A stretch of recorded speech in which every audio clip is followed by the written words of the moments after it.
By छोरी। Hello good morning साथीहरू, के छ खबर? मेरो त भन्टाङ मुन्डुङ स्कुल जानलाई गाडी आयो, त्यही भएर स्कुल जाने तयारी हो। नानी कति खुसी हुँदै जान्छ हेर्नु। अब यतिखेर गएको, नानी 3 बजे आउँछ, बाबु 5 बजे आउँछ।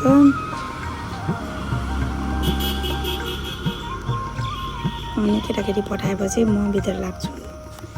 आज मलाई के खाम जस्तो बनायो बिहान ज्यादा खाएको हो, तर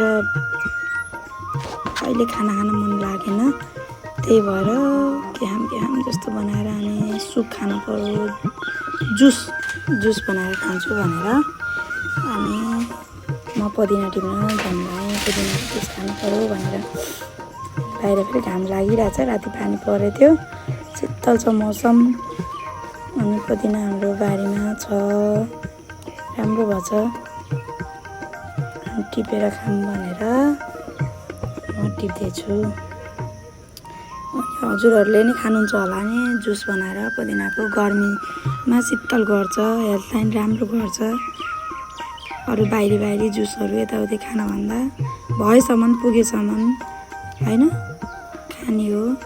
अहिले त हेल्थ नै सबैभन्दा ठुलो कुरा हो। हेल्थ भनेकै ठुलो सम्पत्ति जस्तो लाग्छ मलाई। पैसा मात्रै कमाएर नि हुँदैन। जब शरीर सन्चो छैन भने, शरीरमा रोग लाग्यो भने त्यो पैसाले के गर्छ र? त्यस्तै लाग्न थाल्यो। त्यही भएर हेल्थलाई एकदम ध्यान दिनुपर्छ। हामीले सानो कुराहरू राम्रो खायौँ भने त्यसले हाम्रो शरीरलाई राम्रो पनि गर्छ, निरोगी भइन्छ भन्ने। अनि मैले यहाँ पखालेँ।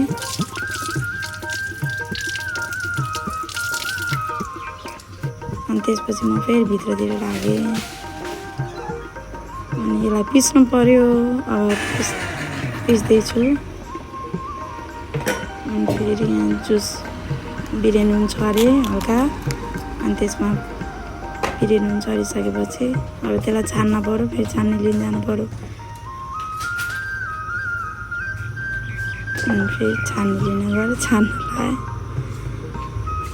बिहान फेरि किचन भद्र गोल हुन्छ कि। अब केटाकेटी पठाएर बल्ल हो नि त गर्ने। अहिलेसम्म केही गरेकै छैन, यस्तै छ। अब बल्ल जुस खाएर अनि एकैछिन बसेर अनि बल्ल मिलाउँछु म त। यहाँ बाहिर बसेर बाहिरको भ्यू हेर्दै खान रमाइलो लाग्छ मलाई। चिया जुस भयो, म बाहिरै बसेर खान्छु।